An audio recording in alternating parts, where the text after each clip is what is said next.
Turquía era la zona de Antioquía. Dice el versículo 44, el siguiente día de reposo se juntó casi toda la ciudad para oír la palabra de Dios. Imaginaos Murcia, que no es una provincia, una ciudad muy grande, casi toda reunida para escuchar la palabra de Dios. Sería precioso, ¿verdad? Pero solamente se va a conseguir eso cuando andemos en el Espíritu. Ellos ya estaban llenos del poder del Espíritu Santo. Pablo y Bernabé estaban llenos del poder del Espíritu Santo.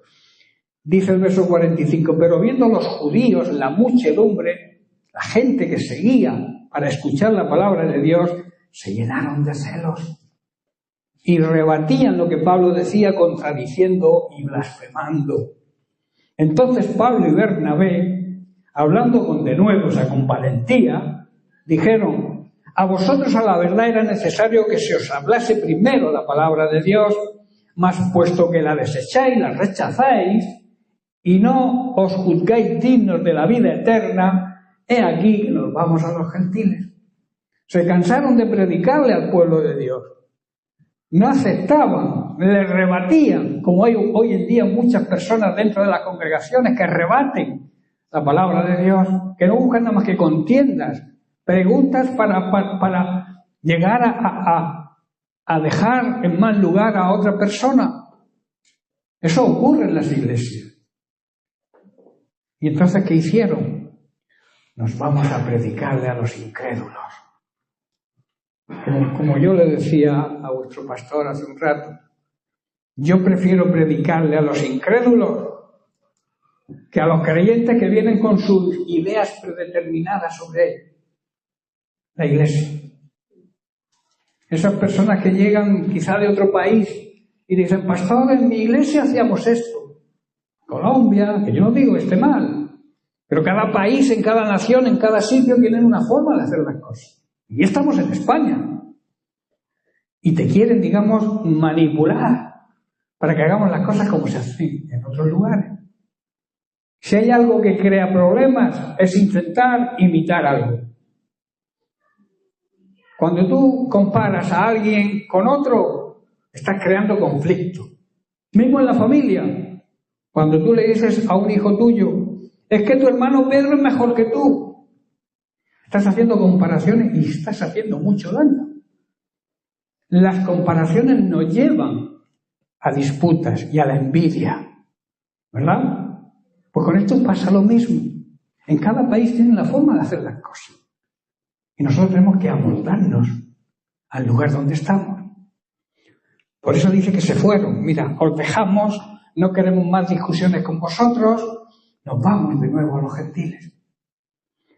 Verso 47, porque así nos ha mandado el Señor diciendo: te he puesto para luz de los gentiles, a fin de que seas para salvación hasta lo último de la tierra. Los gentiles, oyendo esto, mirad, los gentiles, que eran aquellos que no pertenecían al pueblo de Dios, dice que se regocijaron, se llenaron de gozo y glorificaban la palabra del Señor. Daban gloria a Dios por la palabra, mientras que los propios, los del pueblo de Dios, rebatían la palabra de Dios. Tremendo, ¿verdad? Y dice: y creyeron todos los que estaban ordenados para vida eterna. Cuando los incrédulos nos oigan predicar con valentía y con denuedo, y además que concuerde con nuestro testimonio, el mensaje de salvación seguro que lo va a aceptar, que lo van a aceptar, seguro, y dirán que es bueno, porque lo verán reflejado en nosotros. Se ha cantado una canción, un corito que decía que tenemos que reflejar el amor de Dios. ¿Cómo van a conocer los incrédulos el amor de Dios si no lo ven en nosotros, que somos el cuerpo de Cristo, la iglesia, quien debe reflejar el amor de Dios? El amor de Dios, Dios lo transmite a la persona incrédula a través de nosotros. Nosotros somos, digamos, los pies y las manos del Señor aquí en la tierra hoy en día. Somos colaboradores. Somos embajadores también. O sea, representantes del cielo aquí en la tierra. Y tenemos que dar testimonio de en quién creemos y quién es aquel a quien creemos. Jesús nos comisiona y nos envía. Digamos que el libro de los Hechos es un libro que sigue abierto. Los Hechos son los actos de la Iglesia. Por eso sigue abierto, porque nosotros estamos escribiendo cada día capítulos de este libro. Y tenemos que irnos a las raíces, a la Iglesia primitiva y ver lo que hacía bien para imitarlo y seguir. También hacían cosas malas, pero están ahí también para que no las hagamos. Todo sirve, la palabra de Dios, todo nos vale, lo que hicieron bueno y lo que hicieron malo, para imitar lo bueno y rechazar lo malo. Tenemos que reconciliar con Dios al mundo incrédulo, ese es nuestro trabajo. Que el mundo incrédulo pueda hacer las paces con Dios, porque vive de espaldas a Él, vive ignorando y despreciando su amor. Y ese es el pecado, no hay otro pecado, negar a Jesús, negar el plan de salvación de Dios. El único pecado que de ahí surge en el resto de pecados es no creer. Porque el que cree es salvo y el que no cree ha sido condenado. Ese es el pecado. No creer, claro, cuando no se cree, pues no se obedece. Si tú no crees en Dios, ¿cómo vas a obedecer? Es imposible. Por eso el que cree tiene la obligación de obedecer. Porque creer y obedecer van unidos. No son cosas inseparables. Hay quien dice, yo creo, pero hace lo que le da la gana. Entonces es un creer ficticio, hipócrita. Porque el que cree en Dios le obedece. El que cree en Dios está dispuesto a hacer la voluntad de Dios. Y la voluntad de Dios primordialmente es que seamos salvos, pero no por nuestra cara bonita, sino que nos eligió, nos escogió, nos seleccionó como su equipo para vencer al enemigo, para deshacer las obras del diablo. El diablo quiere que el mundo se condene. El diablo quiere que la Iglesia se acomode, viva en una zona de confort. Pero la Iglesia tiene un trabajo, tiene una misión. Y los pastores, los maestros, los evangelistas, los profetas, son los ministerios que Dios ha puesto dentro de la Iglesia para la edificación de la Iglesia, para que la Iglesia sea edificada. Y a través de esos ministerios que a veces ni respetamos, a veces no hacemos nada más que contender con los pastores y no digo aquí, ¿verdad? Aquí no, hablo de otros lugares. Nos gusta llevarle la contraria al pastor. Muchas veces acabamos las reuniones y llega por ahí alguien que dice, pastor, que usted se ha equivocado. Dime, ¿en qué? Dice que usted ha dicho 1 Corintios y no era 1 Corintios, era 2. Digo, uy, perdóneme usted, hermano. ¿Pero ha sacado algo usted en concreto del mensaje o ha estado pendiente si me he equivocado de cita? A veces hay personas que están pendientes de eso para ver dónde te pueden... Esas personas no reciben nada. Van a las iglesias, salen a la calle. ¿Qué ha predicado el pastor? Muy bonito. ¿Pero qué? ¿De qué ha hablado? Precioso. Pero no saben, porque no están pendientes de recibir el maná, lo que Dios tiene cada día para nosotros a través de su palabra. Jesús nos comisiona, hermanos, y nos envía y nos da herramientas para llevar a cabo la gran comisión, que vamos a estudiarla. No es el tiempo que tengo. Me han dicho hasta las 10, ¿no? Más o menos. Vale, bien. Jesús nos comisiona y nos envía, pero juntamente con la comisión nos da las herramientas para que podamos cumplirla. La palabra clave de todo esto es ir. Y es al ir que las señales nos seguirán. A veces queremos las señales sin ir. A veces queremos obedecer a Dios, pero primero negociamos con Él las condiciones. No sé si entendéis. El Señor te llama a un ministerio y tú le dices, no estoy preparado. Señor, tienes que abrirme puertas primero, tienes que darme un piso, tienes que darme una vivienda, tienes que darme un sueldo, empezamos a negociar con el Señor. Eso no es así. Si el Señor te dice algo, hazlo. Y después, Él te va a proveer. No esperes primero la provisión para obedecer a Dios, porque así no funciona esto. Si Dios te llama, obedece. Busca el reino de Dios y su justicia por delante de todo lo demás. Y lo demás el Señor te lo va a añadir. A veces nos preocupamos tanto de nuestra necesidad que olvidamos nuestra misión. Y nos justificamos porque tenemos necesidad, y como tenemos necesidad, no hacemos lo que Dios nos manda hasta tener cubierta la necesidad. Pero es al revés. Es lo mismo que los diezmos y las ofrendas. A veces dice, Señor, es que si ofrendo, si diezmo, no llego a final de mes. Seguro que no vas a llegar al final de mes si no diezmas y no ofrendas primero. Porque el Señor te va a bendecir el resto. La ofrenda y los diezmos son obligatorios. Es una obligación que Dios pone a su iglesia. El diezmo sabemos todo lo que es, el 10% de nuestras entradas. Y ese dinero no es nuestro, es del Señor. En realidad todo es del Señor, pero Él nos exige el 10%. Por eso dice que le robamos cuando le negamos ese 10%. Las ofrendas también son obligatorias, pero ya depende de lo que el Señor ponga en tu corazón. ¿Verdad? Dios bendice al dador alegre. Dios ama, no es bendice, Dios ama al dador alegre. ¿En qué me habéis robado?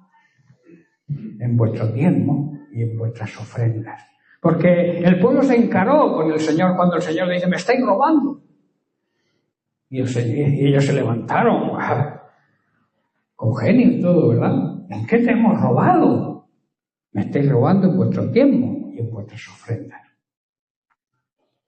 Las dos cosas son obligatorias. Una, sabéis que el diezmo es el 10% de todo lo que entra. Y la ofrenda ya es la cantidad, ya no es obligatoria, ya es lo que el Señor te ponga en tu corazón según hayas prosperado. No sé por qué me he ido yo a la ofrenda y a los diezmos, porque no lo tenía previsto. Vamos a ver las herramientas que Dios nos da, que Jesús nos acompaña o nos deja para ir y llevar a cabo la gran comisión. En primer lugar, Jesús nos dio la autoridad. La autoridad y la potestad es lo mismo. Jesús nos da su autoridad y su poder para poder llevarla a cabo. Dice que Jesús se acercó y les habló diciendo a sus discípulos, y nos dice a nosotros hoy, toda autoridad, toda potestad me es dada en el cielo y en la tierra. O sea, Él tiene la máxima autoridad en el cielo y en la tierra. Y en Lucas capítulo 10, verso 19 dice, he aquí yo os doy potestad, autoridad, de hollar serpientes y escorpiones. El Señor nos ha dado autoridad sobre todos los poderes del enemigo. Podemos caminar entre serpientes y escorpiones. Está diciendo claramente, esto es simbología de los demonios, de los malos espíritus y su influencia. Dios nos da el poder para hacerle frente a todo demonio, todo mal espíritu y aplastarlos. Nada ni nadie nos podrá hacer daño porque Él nos da la autoridad para hacerlo. En estos dos versículos vemos que cuando Jesús resucita recibe toda la autoridad, toda la potestad. Cuando Jesús resucita, nosotros también resucitamos. Porque nosotros estábamos muertos en nuestros delitos y en nuestros pecados.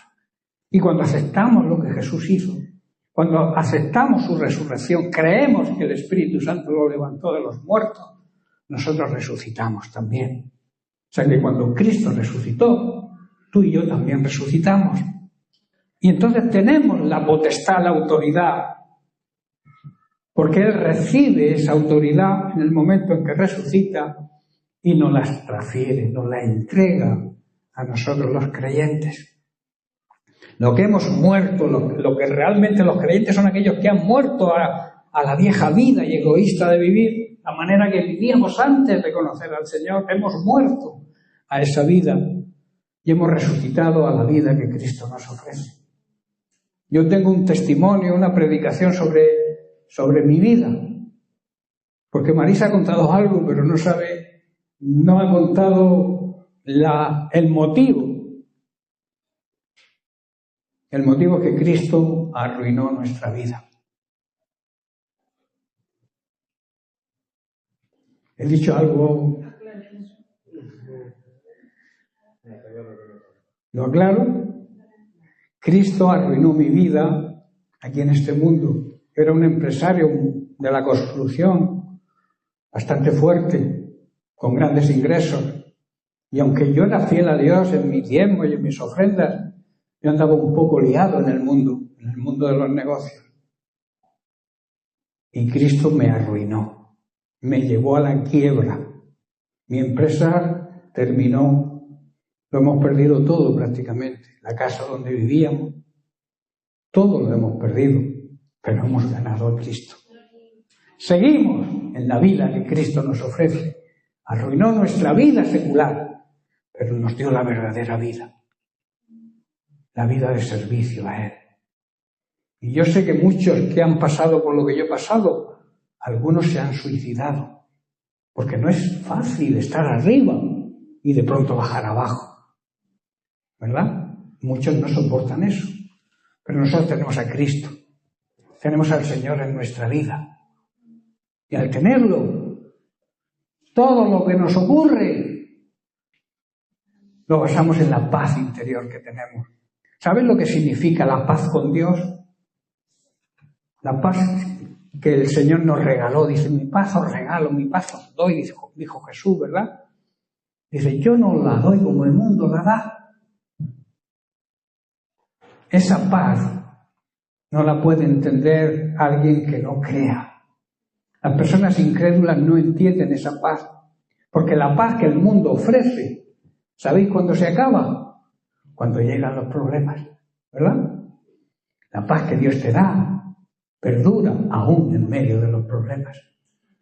Y esa paz es la que tenemos, Marisa y yo, después de haberlo perdido todo. Pero Dios nos está restaurando para que le sirvamos a Él. Por eso he dicho que nos arruinó mi vida secular para darnos la vida de servicio a Él. Y lo hacemos con gozo y con alegría. Y Dios nos está restaurando. Como ha dicho, nos ha dado un piso allí muy, muy bonito, muy precioso, un buen coche. Que no teníamos coche, lo habíamos perdido también. Dios está poniendo las cosas en su sitio porque somos fieles a Él. La fidelidad es algo es algo innato, tiene que ser innato en cada creyente, ser fieles a Dios, porque Dios es fiel con nosotros. Y Dios honra a aquellos que le honran a Él. Que te honre Dios, eso, ¿os habéis parado a pensar lo que significa que Dios nos honre a nosotros? Pues Dios honra, pero a aquellos que le honran a Él primero. Aquellos que andan en el temor de Dios. El temor de Dios no es miedo. El temor de Dios significa honra, respeto y obediencia. Eso es vivir en el temor de Dios. Autoridad viene de la palabra griega exousia. Significa autoridad, poder, empoderamiento, derecho de disponer algo que se nos ha otorgado o transmitido para hacer lo que Dios nos manda. A diferencia de ese otro poder o potestad que hemos leído, en el griego se llama dinamis, que designa a una fuerza o capacidad innata adquirida para llevar a cabo, en nuestro caso, la gran comisión. ¿Lo habéis entendido? ¿O lo repito? ¿Lo repito? Hay dos tipos de potestad y de autoridad. Una, el derecho de disponer algo que Dios nos ha otorgado. El poder, el Espíritu Santo en nosotros. Dios nos ha otorgado ese poder. Es algo que Dios nos transmite. Y luego está el poder para testificar. Hay un poder para vencer los ataques del enemigo y otro poder para poder testificar. Ese es dinamis, que significa dinamita, el poder del Espíritu Santo que nos produce el deseo y la valentía y el denuedo para llevar a cabo la gran comisión. Jesús nos delega, nos transmite su autoridad y nos da el derecho legal de usar su nombre. Es un derecho que nos concede el Señor usar su nombre. Sabéis que en el nombre de Cristo se doblará toda rodilla de los que están en el cielo, en la tierra y debajo de la tierra. O sea, los ángeles, las personas y los demonios. Todos se doblarán ante el poder de la autoridad de Dios. Nosotros tenemos la autoridad delegada de Dios y debemos usarla. Estamos autorizados por Dios para usarla. A veces es como el que tiene dinero en el banco y no se lo gasta y vive pobremente. Es un necio, no disfruta del poder que tiene, digamos, económico. Pues nosotros a veces los cristianos nos falla eso, tenemos el poder del Espíritu Santo y al no utilizarlo vivimos sin poder, vivimos una vida mediocre. Dios quiere que vivamos una vida y una vida abundante y plena. Jesús lo prometió, yo tengo vida, el plan del diablo es arruinar vuestra vida, condenaros, destrozar vuestra familia, pero yo tengo otro plan para vosotros, que es daros vida y una vida abundante. Está hablando de vida eterna aquí, en esta tierra. La segunda herramienta, Jesús nos da el mensaje que debemos predicar. Él nos muestra lo que tenemos que predicar. En Lucas capítulo 24, versículos 46 y 47, dice que les dijo a sus discípulos, y yo siempre hago hincapié en que para nosotros también es de aplicación a nosotros. Así está escrito, y así fue necesario que el Cristo padeciera y resucitara de los muertos al tercer día, y que se predicase en su nombre el arrepentimiento y el perdón de pecados en todas las naciones, comenzando desde Jerusalén. El mensaje de Jesús, que Jesús nos dio, consta de dos partes. Primero, su sufrimiento, su crucifixión, su muerte y su gloriosa resurrección. Y la segunda parte, el arrepentimiento, que esto conlleva, y el perdón de pecados. Hace mucho tiempo, desde el tiempo de los profetas, se escribió que el Mesías debía sufrir, morir y resucitar al tercer día. Estaba profetizado muchos siglos antes.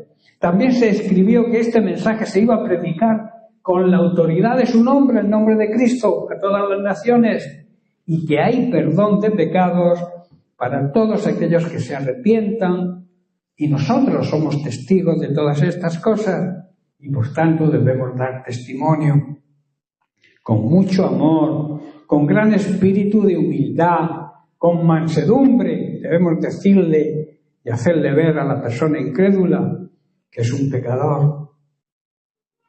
Repito, con mucho tacto, con humildad, con mansedumbre, con buenas palabras, pero no dejar de decirle que son pecadores, porque todos somos pecadores, ¿verdad? Y que necesitan arrepentirse de todos sus pecados, que han ofendido a Dios con su manera de vivir o están ofendiendo a Dios y que deben cambiar su manera de pensar y de actuar. Ese es el trabajo de la Gran Comisión, hacerle ver a las personas incrédulas que son pecadores y las consecuencias que conlleva el pecado, hablarles de la eternidad, que la vida aquí es pasajera, es efímera, dura X tiempo, muy poco, en comparación con la eternidad que no hay principio ni fin. La gente anda más preocupada por el tiempo que vamos a vivir aquí que dónde pasar la eternidad, que repito, no hay principio ni hay fin. Y hay dos sitios donde pasarla, no hay término medio. O la pasamos con Dios, glorificándonos en su presencia, alabándole, ministrándole, como hacen los ángeles. O en el infierno. No hay término medio, porque el purgatorio creo que hasta el Papa lo quitó, ¿no?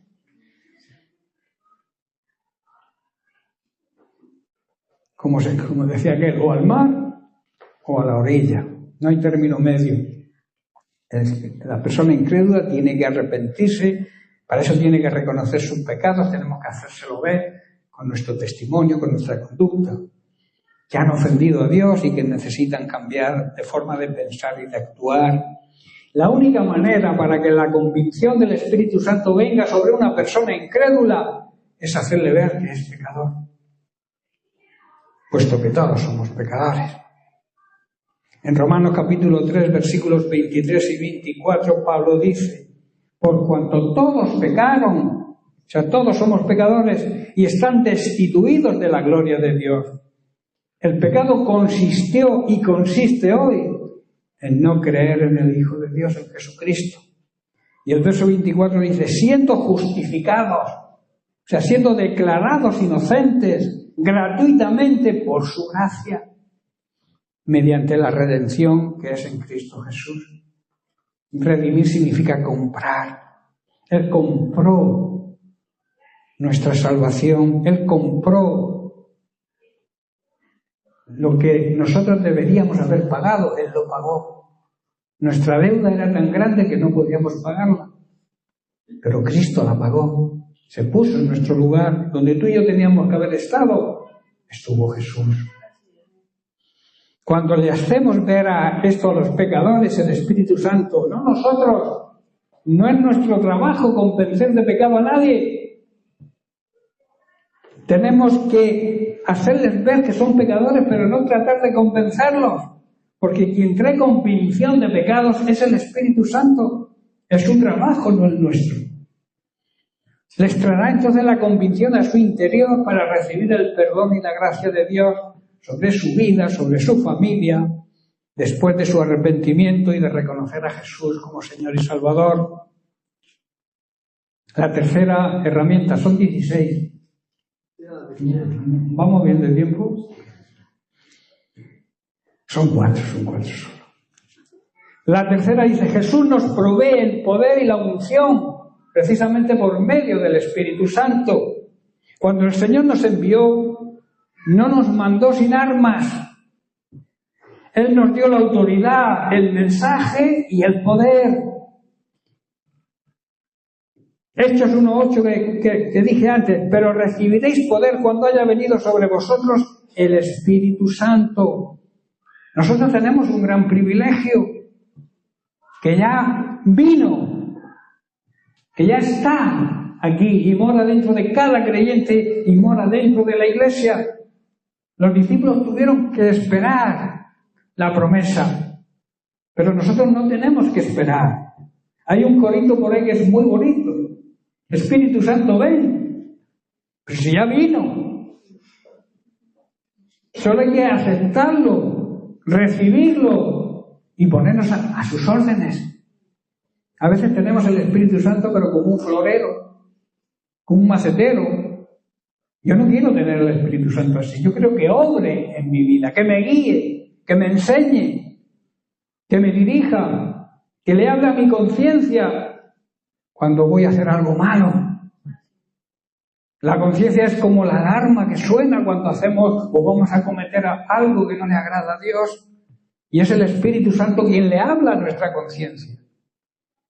Pero a veces la acumulación de pecados y de la desobediencia a Dios hace que la alarma no suene, o está tan tapada que suena pero no la oímos. Se cauteriza la conciencia por la acumulación de pecados. Hay personas que viven, porque no es pecar. Cuando tú pecas, cometes un error, un fallo al blanco. El Señor está como intercesor nuestro. Y cuando nos arrepentimos, no por miedo a que te hayan pillado en el problema, sino porque has ofendido a Dios y sientes el dolor precisamente de haber ofendido a Dios, entonces recibes el perdón de Dios. Jesús actúa como intermediario. Pero si tu vida es continua de pecado, si vives en pecado conscientemente, eso sí que no es la vida de un cristiano. Hay cristianos que oran, que le piden al Señor, que viven en unión desigual o en una unión prohibida, que hoy abunda, hoy no se casa nadie. Y si en el colegio o en el instituto eres cristiano, te guardas hasta el matrimonio, te toman por un subnormal o algo así, ¿verdad? Pero tenemos que ser testimonio. Nosotros somos otra raza. Nosotros somos la familia de Dios y tenemos que... Dios es el que puso las normas. Dios instituyó el matrimonio basado en el amor y nos regaló las relaciones sexuales basadas en el amor, en el matrimonio. Por eso Pablo decía, huid. ¿De qué? De la fornicación. ¿Qué es la fornicación? Tener relaciones sexuales fuera del matrimonio. Y hoy por desgracia abunda, y abunda dentro de las iglesias. Y se excusan diciendo, es que mi marido...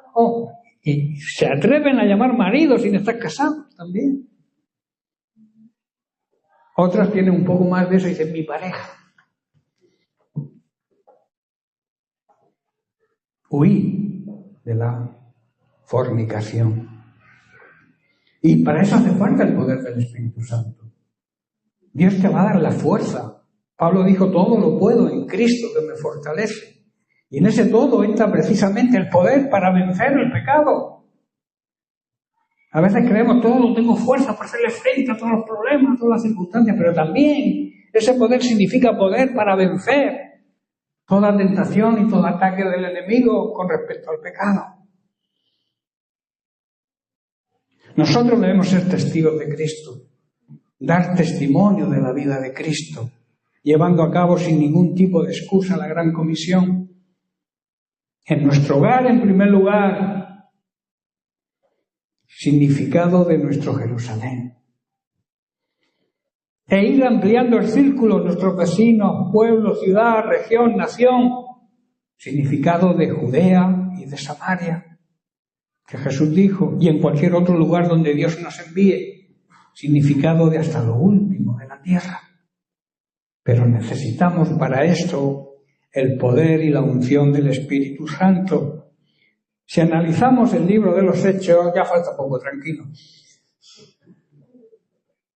Es un libro que, como dije, sigue abierto. Observamos cómo los apóstoles y los discípulos de Cristo empezaron a cumplir la gran comisión de la forma que Jesús les dijo. En primer lugar, evangelizaron Jerusalén.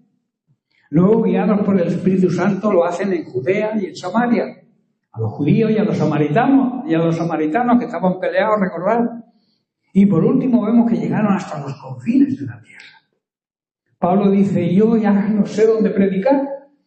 Había llenado todo su contorno, había hecho todo lo que Jesús le... No te quedaba sitio donde predicar. Y lo hacía con ilusión, con afán, con denuedo, con valentía. La palabra dinamita tiene su raíz, la palabra dunamis, como he dicho. Y esto indica la poderosa arma, la herramienta que Dios nos da, que es su poder. En 1 Corintios capítulo 2, versículos 4 al 5, Pablo dice, y ni mi palabra ni mi predicación fue con palabras persuasivas de humana sabiduría. O sea, no era su elocuencia de su sabiduría, que él era una persona sabia, una persona culta, sino con demostración del Espíritu Santo y de poder. Para que vuestra fe no esté fundada en la sabiduría de los hombres, la sabiduría humana, sino en el poder de Dios. Por este texto Pablo declara que su predicación no era, digamos, con palabras muy elocuentes, basadas en su propia sabiduría, sino que quería transmitir que la verdadera sabiduría está en la demostración del poder que hay en el Espíritu Santo. Aunque era un hombre erudito e intelectual, no quiso que sus oyentes quedaran impresionados por su inteligencia o su don de palabra, sino que su fe se basaba en el poder de Dios. Tremendo, ¿verdad? Pablo habla aquí de dos tipos de fe y de dos formas de predicar, una con palabras persuasivas y sabiduría humana y pasando la mano. Y algunos predican así para que no se les vaya, digamos, la clientela. Esos son los asalariados que habla Jesús, los que viven del Evangelio en vez de para el Evangelio. Y lo hizo así para que no confiáramos en la sabiduría humana, sino en la sabiduría y el poder de Dios. Por eso en Romanos capítulo 1, verso 16, dice, porque no me avergüenzo del Evangelio, porque es poder de Dios para salvación a todo aquel que cree, al judío primeramente y también al griego. Hay poder para salvación cuando predicamos el mensaje de la palabra de Dios sin adulterar. Hoy en día hay mucha adulteración de la palabra de Dios. No escuchar cualquier cosa. Yo advierto a mi congregación de la dificultad y los problemas que hay en las redes sociales. Hay muchos que se pasan el día con las redes sociales, escuchando predicaciones por aquí y por allá, porque a lo mejor la de su pastor no le gusta. Y no sabéis la cantidad de porquería que hay en Internet. Hay cosas buenas, eso sí, pero solemos hacer mal uso de la herramienta del Internet y las redes sociales. Yo advierto, si tú le compras un móvil o un smartphone, se llama ahora, a un niño, es como si le dieras una pistola a un mono. Dispara a discreción y no sabe si mata o no mata. Hoy tienen mucho acceso a la pornografía desde muy chicos. Tenemos que estar atentos los creyentes, los padres que tenemos niños en edad escolar y además con la ideología que les están metiendo en la cabeza, que no conocen ni su propia identidad. Cualquier día te viene una niña que te dice, mamá, yo quiero ser niño porque me ha dicho el maestro que puedo serlo. Tenemos que estar pendientes, hermanos. Están dando clases a nuestros hijos de ideología de género que vienen del mismo diablo. Y no podemos estar exentos, mirar para otro lado, porque son nuestros hijos. Y mientras que ocurra a los demás, bien, pero cuando me ocurre a mí, entonces, cuando viene, ay, si yo hubiera hecho caso. Ay, si me hubiera preocupado de qué le enseñan a mis niños en el colegio. Nosotros la Constitución nos ampara. Y podemos negarnos a que les den esas clases a nuestros hijos, que ya están metiéndolos en primaria.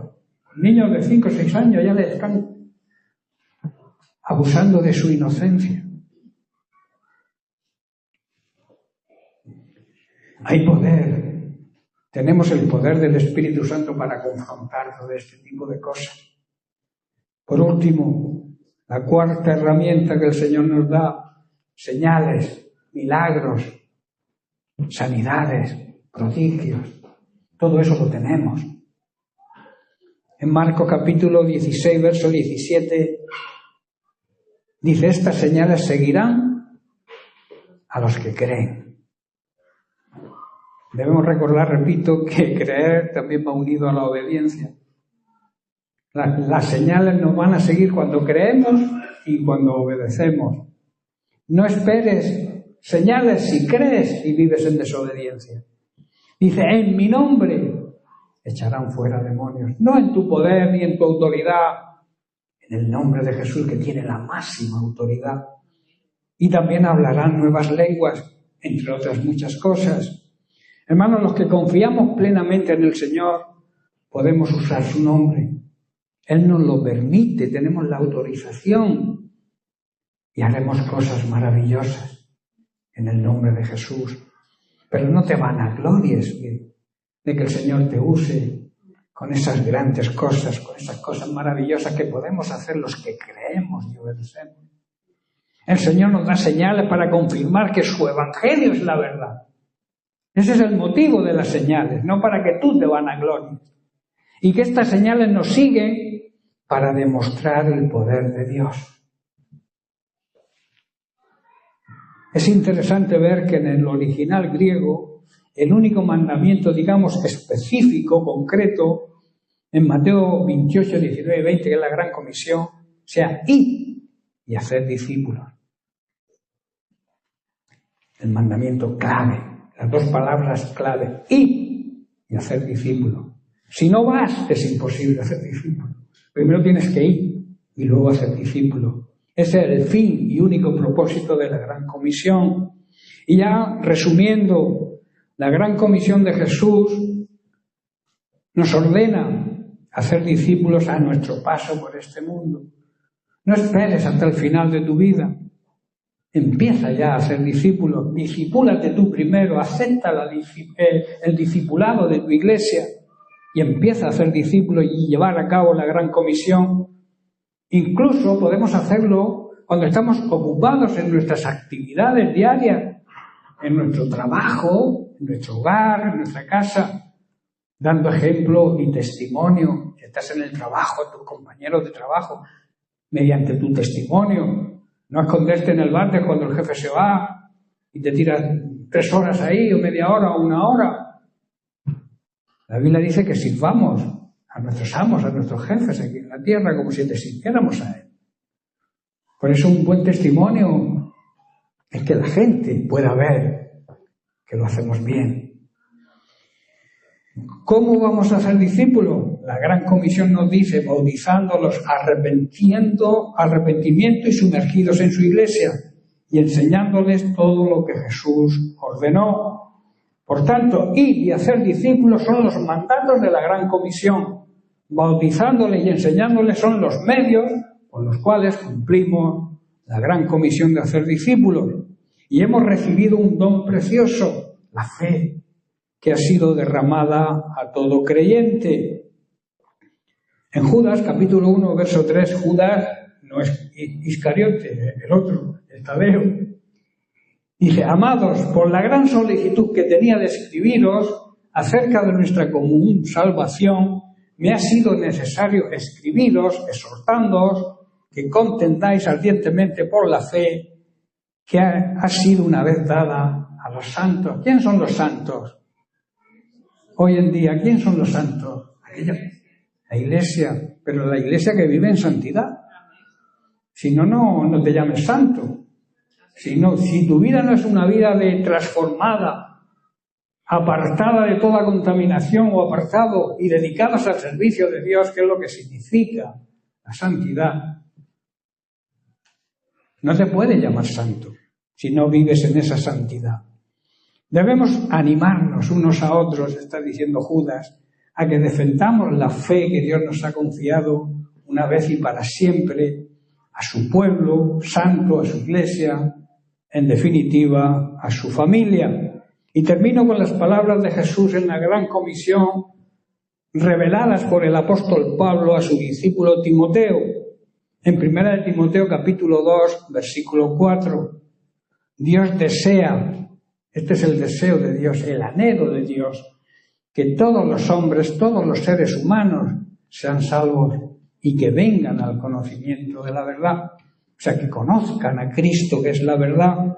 La gran comisión nos impulsa a compartir las buenas nuevas de salvación hasta que todos la puedan oír. Lo que Jesús nos ordena es que debemos ocuparnos de los asuntos del reino de Dios, haciendo discípulos de todas partes. Es nuestro trabajo, nuestra obligación y nuestra responsabilidad.